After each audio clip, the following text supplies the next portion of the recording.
भोले जी और माता पार्वती जी के कमल चरणों में गोर चुके गोर लागतानी हमार प्रणाम स्वीकार होखे। माँ जगदम्बा भवानी के कमल चरणों में गोर चुके गोर लागतानी हमार प्रणाम स्वीकार होखे। सब देवी देवता के कमल चरणों में गोर चुके गोर लागतानी हमार प्रणाम स्वीकार होखे। नीलम दीदी और हरिंदर भैया के कमल चरणों में गोर चुके गोर लागतानी हमार प्रणाम स्वीकार होखे। सब गुरु भाई बहना के कमल चरणों में गोर चुके गोर लागतानी हमार प्रणाम स्वीकार होखे। आशीर्वाद की चाहना बा। तो देखिए गुरु भाई बहना, हम आप लोगन के भोले जी और माता पार्वती जी के चर्चा कहानी के माध्यम से यूट्यूब पर सुनावे जाता नहीं, तो आप लोग एक कथा के पूरा सुनब। कथा कबो आधा अधूरा ना सुने के चाहिए। काहे खातिर आधा कथा सुनने से परम पिता परमेश्वर और माता पार्वती जी के अपमान होला। और जब पूरा कथा सुनब सभी तो कथा के रहस्य के बारे में पता चली और आप लोगों के भरपूर ज्ञान मिली। तो देखिए गुरु भाई बहना, हमार कथा अगर आप लोगों के अच्छा लगी तो लाइक कमेंट और लाइक सब्सक्राइब जरूर करबें। ई सास बहू के कथा है, जब पूरा सुनब तो बहुते आनंद आई। भजन कीर्तन के साथ भाव। एक गांव में एगो गुरु बहिना रहत रहली। भोले जी के भक्त रहली। शुरू से पूजा पाठ में बहुते मन लगत रहल और बहुते भक्ति भाव करत रहली। कहीं भी शिव चर्चा होके वहाँ जनता मानी शिव चर्चा में 3 घंटा के समय लगेला। आ 3 घंटा बड़ी बेचारी बैठ के बड़े प्रेम भाव से भगवान के भक्ति करन। पति पत्नी दोनों जनी करन लोग। तो भोले जी के दया कृपा जे करे पर बन जाला, उते जनता मानी कि कहाँ से कहाँ पहुँच जाला। देव के देव महादेव दानी हैं। वहाँ कितना दानी तक के हुआ ना है। देखिए सोने का लंका अपने करते बनौले, लेकिन वो भी दान में दे दिहली।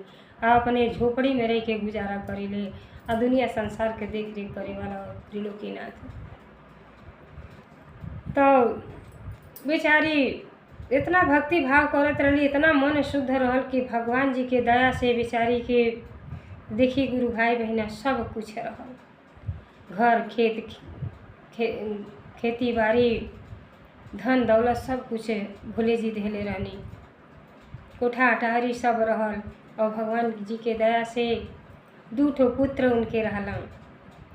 पुत्र के इतना अच्छा संस्कार देले रहली कि जैसे जैसे बड़ा भइले लोग बहुते गुणकारी रहना, अच्छा पोस्ट पर नौकरी करते रहना लोग। और उनका पिताजी रहना वो नौकरी करते रहना।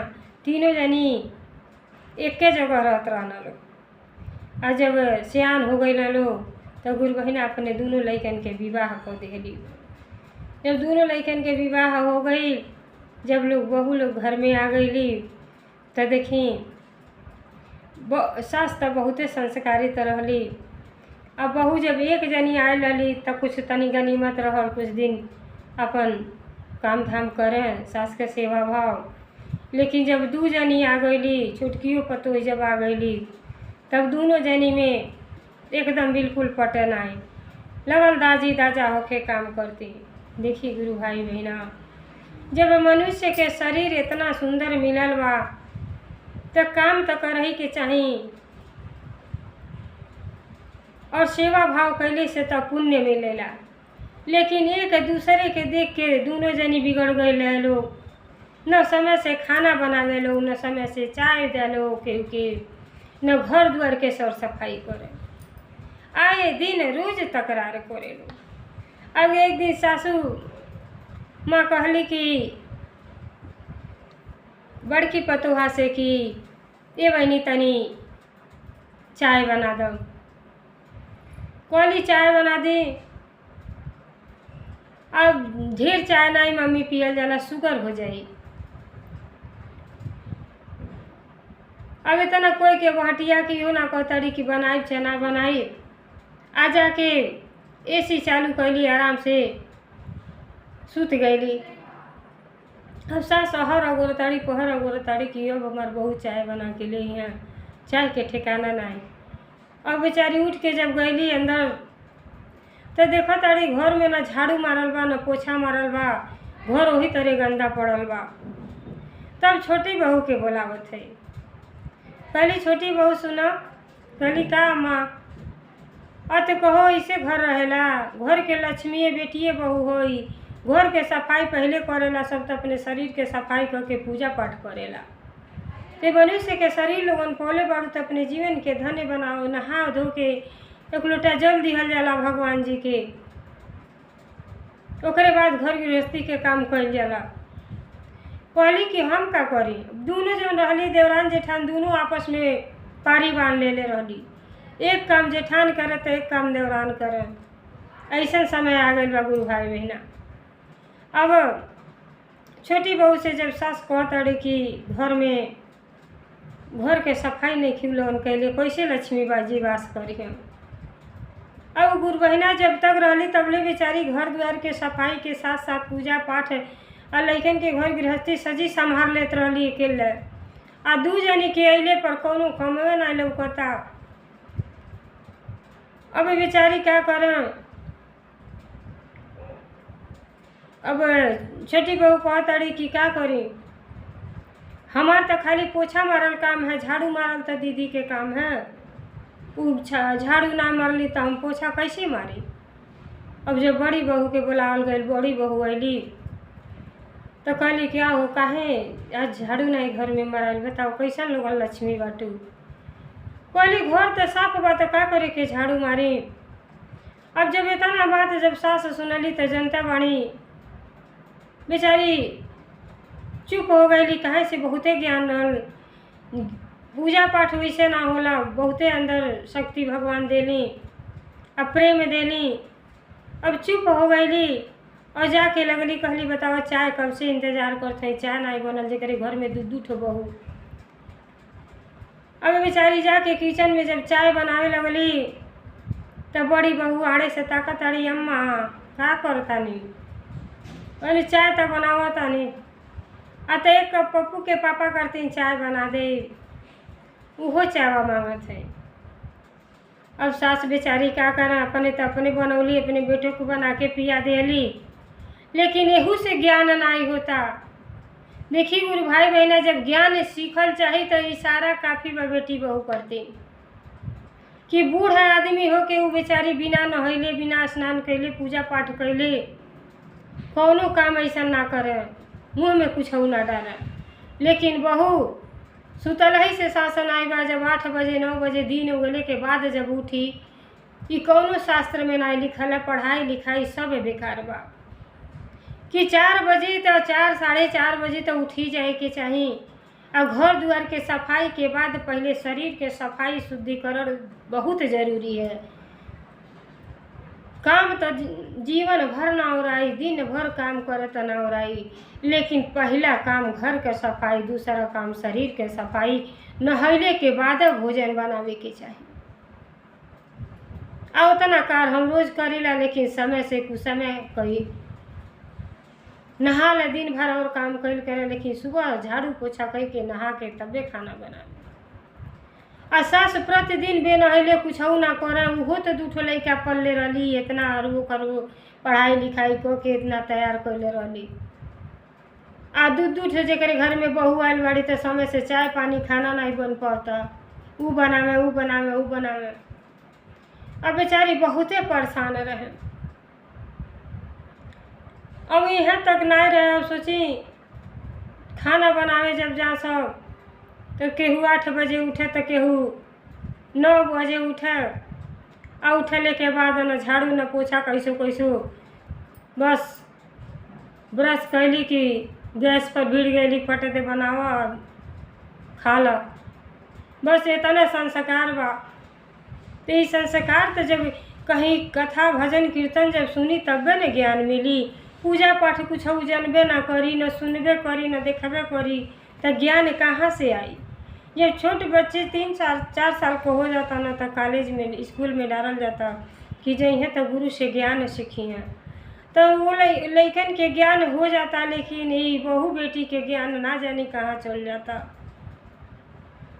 तो जब ले भक्ति भाव नहीं करी, सत्संग प्रवचन से जुड़ी नहीं, तो कुछ ज्ञान ना मिली। अभी बेचारी बहुते समझौले के कोशिश करें।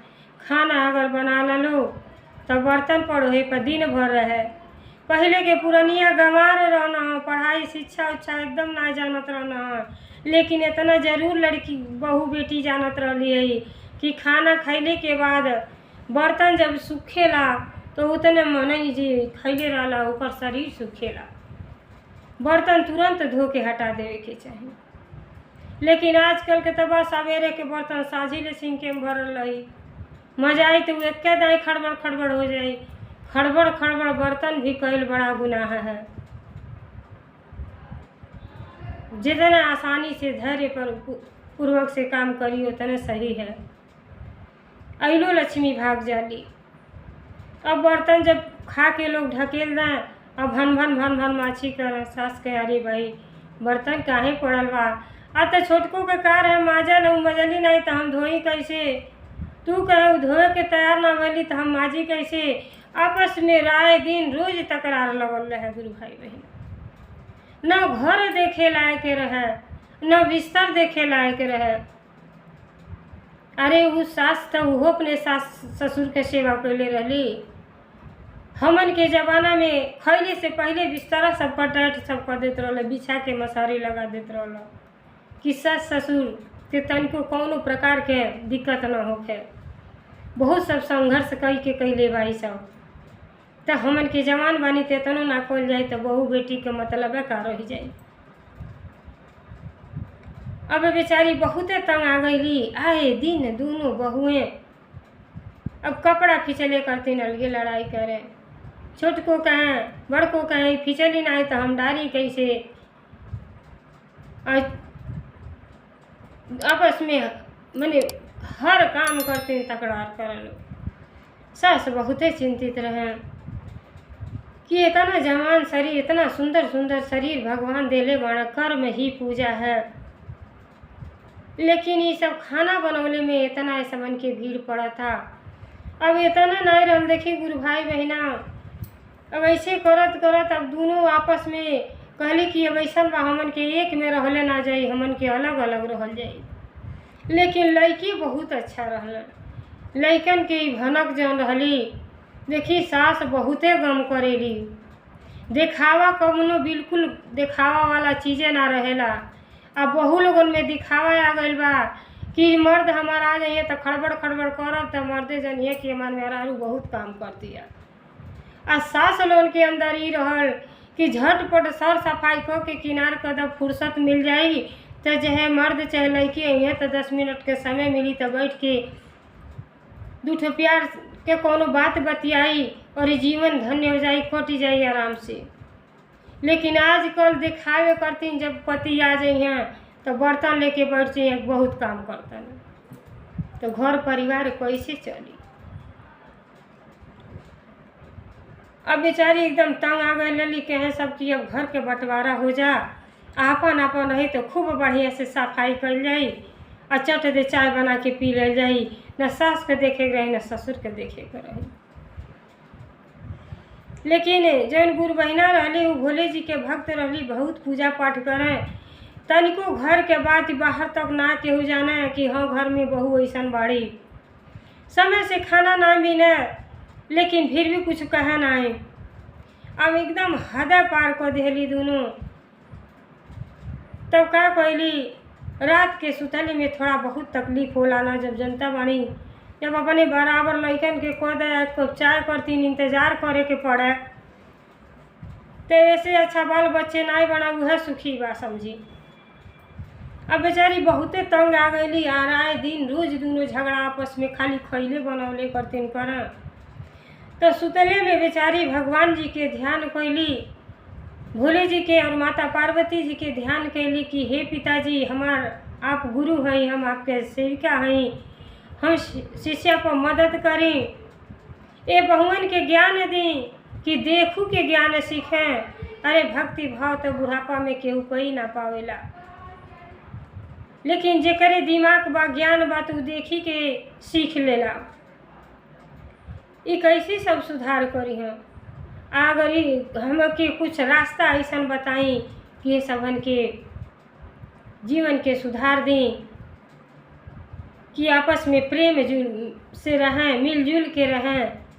ताकि यहू सबन के जीवन आनंदमय से कटे और जे अब ए लोगों से श्रेष्ठ बा वहू के जीवन आनंदमय से कटे। अब सुतले में भगवान जी से लगली दया मांगे, तो जे सच्चे दिल से भगवान के पुकारेला तो ऊ तो तुरंत अपने भक्तन के हर बात सुने करती तैयार रहिला। जब ध्यान कैली अब बेचारी झरझर रोए लगली, कबू उनकी आँख में आंसू ना रहल। कहली कि हे भोले जी, हम सच्चे दिल से अगर आपके भक्ति कैले बानी, तनिको खोट नइखे। हमरे दू बच्चे, पति, सब कुछ अच्छा देहनी। इलन केतना सुंदर शरीर बा, कैसो लाख समझौले के कोशिश कर रहल बाणे, लेकिन लोगन के ज्ञान ना होता। ते ई जीवन कैसे कटी? कोनो मार्ग बताई भोले जी, कोनो मार्ग बताई। आ जैसे सोचत बेचारी 11-12 बज गई, आँख ना मुना। ना जानी कैसे जब आँख भ्रमण चौथे पहर के सपना सत्य होला। जब चौथा पहर लगल और बेचारी सुत गईली, तो सुतले में भोले जी और माता पार्वती जी स्वयं आके आ स्वप्न में कहतानी कि सेविका तू अपने घर के टूटले से बचा लो। ये सब अनजान बाड़ी, इस मन के ज्ञान नइखे, लेकिन ज्ञान होई। तू वकील बुला लो, वकील बुला के अपने जौने जितना सर सामान बा उ सब अलगे रहल चाहताड़ी, तो सब एगो कागज पर लिखवा दो, जे वारसनामा बना दो कि मरने के बाद करके के घर होई। लेकिन तो कि हम बहुत कुछ ऐसा ज्ञान देत हई, और जब वकील के बोलेबू तो हम खुदे माँ पार्वती जी कहली कि हम खुद सरस्वती बन के तोरे जीवा पर बढ़ जाए, और जौन बात हम बोलब वो बात पर बहु अमल करी हैं, अपने आप सुधर जाए हैं। तो देखी सपने में भोले जी आके अपने शिष्या के ज्ञान देहनी कि ओ तरी बहु ना सुधरे वाली बाड़ी सब। ई जीवन अपनो नरक बनई है, जे रहता तेहू के जीवन नरक बना दी हम। अब जब आँख खुलल तो देखा ताड़ी कि तो हम सपना देखनी। सपना में भोले जी माता पार्वती जी ऐसे कहली हैं। तब बेचारी उठली, नहाइली धोली और मंदिर में पूजा पाठ कैली, गईली, ध्यान कैली। भोले जी से कहली कि भोले जी आप जौन मार्ग बतौले बाणी, अब वही मार्ग पर हम चले जाते हैं, और अपने बहू के यह चाहतनी कि प्रेम पूर्वक से लोग रहें, दोनों जने मिलजुल के रहें, ये घर खुशियाँ से फिर भर जाए जैसे पहले रहत रहा। अब बेचारी अब इन पूजा पाठ के जैसे बूढ़ा आईली, फिर कट कर दोनों देवरान जेठान लगली लड़े आपस में कि अब घर में चीज ना चली, हम खाना ना बनाए, हम बर्तन ना माजब, हम कपड़ा ना धोब, हम चाय ना बनाई, हम केहू के गुलाम ना हई। आपस में अनेकों प्रकार के बात करे लगली कि सासू अम्मा हमके बंटवारा कह दी, अपन हमन के रहल जाई, हमन के बड़े आनंद पूर्वक से को लिहल जाई। और सास के दिमाग में आ गई कि सब जौन मन में रहल वो आज उगुल देली, तो कहे न बंटवारा हो जा। लेकिन देखी गुरु भाई बहना कितना भोली जी कैसे उनके ज्ञान देहनी गुरु बहना के कि अपने कहला लाठी सांप भी मर जाए और लाठी ना टूटे। तो ऐसा भोले जी माता पार्वती जी इतना ज्ञान देहनी गुरु बहना के। अब बेचारी मंदिर में जब गईली तो भगवान जी से बहुते विनती कैली और कहत अड़ी भजन के माध्यम से देखी एक ठो भजन भी गौली कि ऐसा करी कि हमार बहु लोग सुधर जाओ।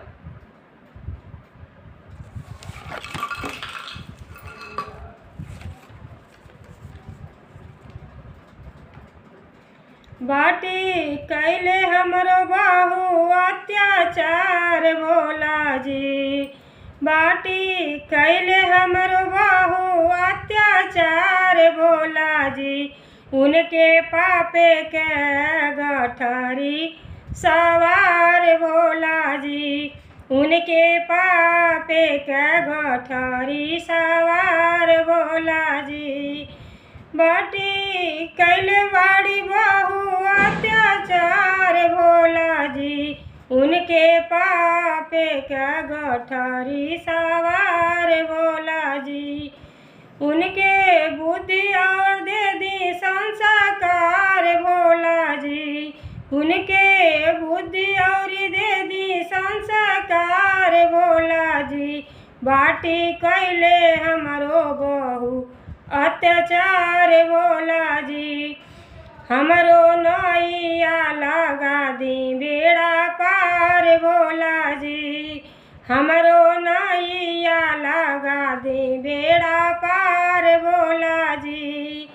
हमरो नैया लगा दी बेड़ा पार भोला जी।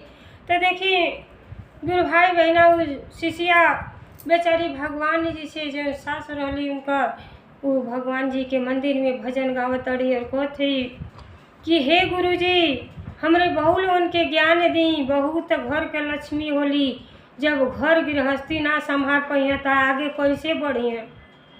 आगे ना बढ़िए तो ये जो सास ससुर बने केहू के सास ससुर खराब ना होला।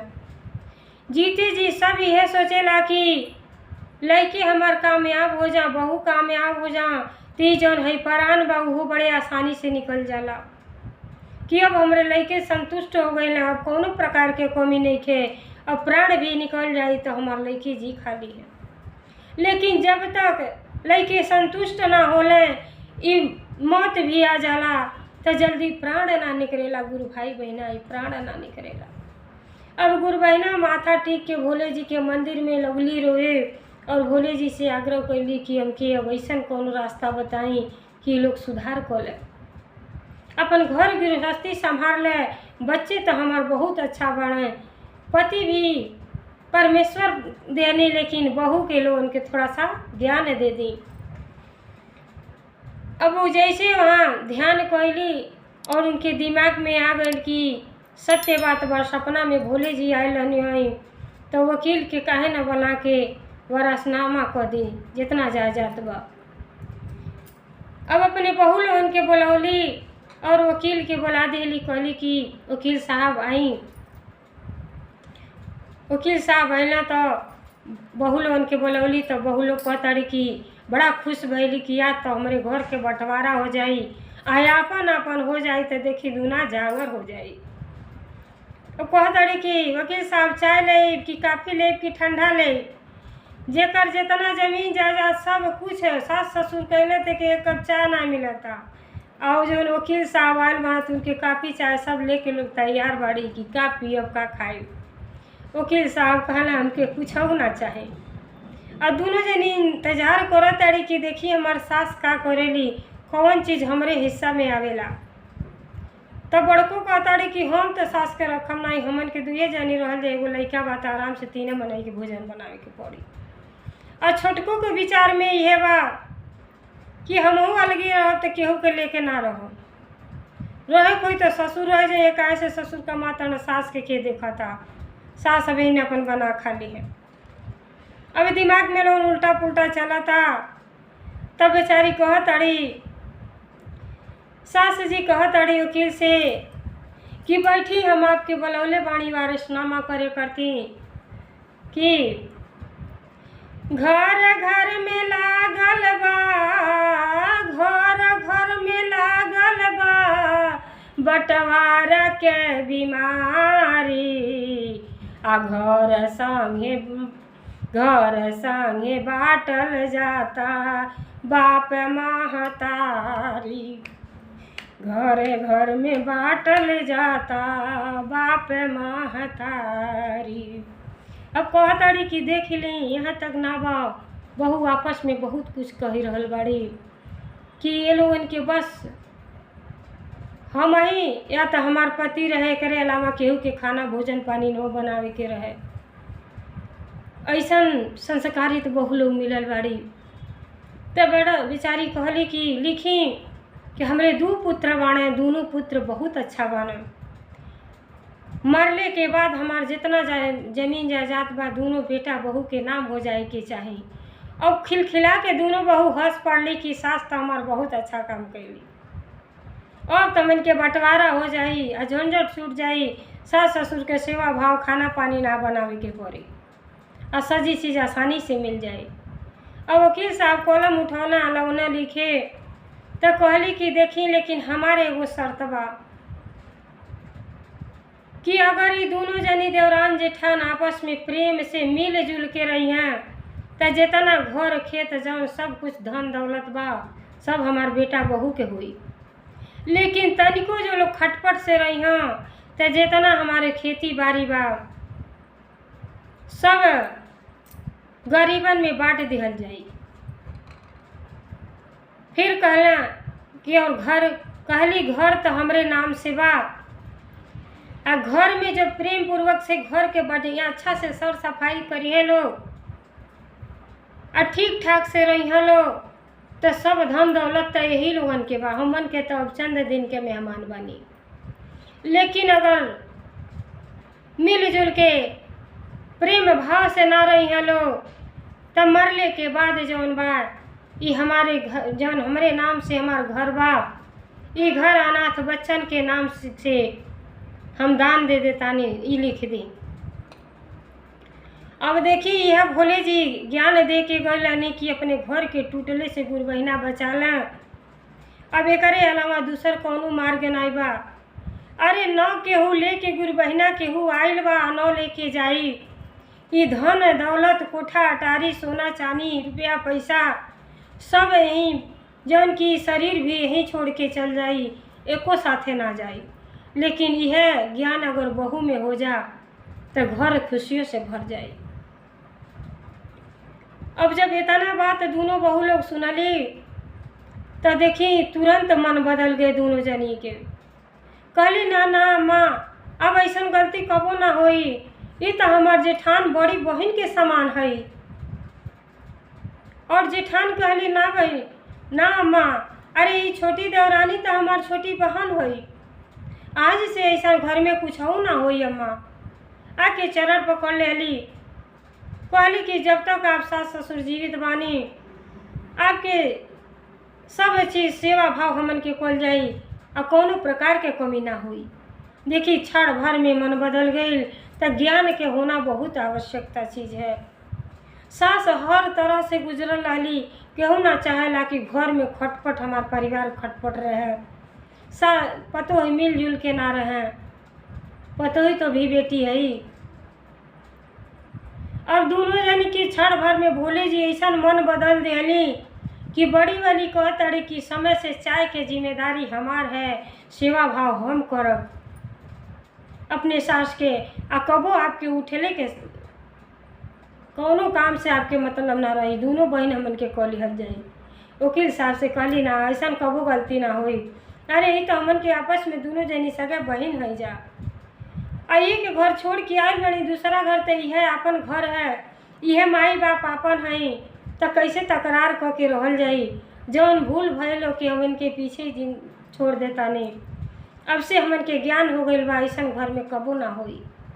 तो देखी गुरु भाई बहना भोले जी और माता पार्वती जी की ऐसा कृपा भइल, सास अपने घर के टूटते घर के बिखरते घर के बचा लेली।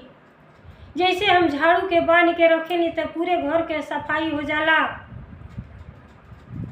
अगर वह झाड़ू हम खोल देनी तो कचरा बन जाला। तो जब आपस में दो भाई मिल के ना रही हैं तो कबू आगे ना बढ़ी हैं। कहला एक भाई के दहिन बाह होला। तो आपस में प्रेम भाव से रहे के चाही, घर परिवार के धन्य बनावे के चाही। बहू दू घर के दू ठो बहन आवेली तो दोनों जनी में अपार प्रेम होखे के चाही। अरे जब एक बहू रहली तो अकेले सारा काम कर लेली, अगर दू बहू ज्ञान बा तो दोनों मिल के करत आधा काम हो जाला। कितना खुशहाल रहे के चाही। लेकिन ज्ञान बेगर गुरु भाई बहना हर घर के ही कहानी बा कि जब दू जनी तीन जनी चार जनी हो जाती तो आपस में खाना करतीन तकरार, कपड़ा धोले करतीन तकरार, सेवा भाव कैले करतीन तकरार। थोड़ा सा समय निकाल के सवेरे उठ जाई, देखी कितना काम कई के किनारे को दे आराम भी कैले। लेकिन जब ज्ञान हो जाए तबे न भैंस के आगे बीन बजावे भैंस पगुर पगुरावे। जब भैंस के, जैसे भैंस के आगे बाजा बजाएं तो कुछ असर ना पड़ेला, वैसे जब अज्ञानी व्यक्ति बा, बहू बेटी बाड़ी, तब कितना समझौले के ला के कोशिश करो तो ज्ञान कबो ना आई। अब जेकरे अंदर ज्ञान बा ओकरे करतीन इशारा काफी बा, उ देख के संभल जाला कि परिवार में हमके कैसे रहे के चाही। तो देखी गुरु भाई बहना कितना अच्छा सीख सास अपने दोनों बहू से अपार प्रेम करत रहली, लेकिन नाको दम लोग क देले रहली लड़ाई क के कि हमन के अलगा रहल जाई। अरे अलगा रहले में का आनंद बा? एक आदमी रहे चाहे 4 आदमी रहे, झाड़ू पोछा तो करही के है, सब्जी कटही के है, खाना बनाही के है। फर्क इतना बा कि एक पौआ में कहीं आटा रोटी 4 ठो बनावे के रही या 4 जने रही है तो 2 पौआ बनावे के पड़ी, बस इतना ही फर्क है। लेकिन सब ज्ञान बगैर घर में कलह हो रहल बा। तो जब खिस्सा कहानी से जुड़ब सवे, भगवान के भक्ति भाव जानब सवे, तब अपने जीवन के धन्य बना सकेली। कभी भी नहाए के बाद तो सवेरे नहा ली,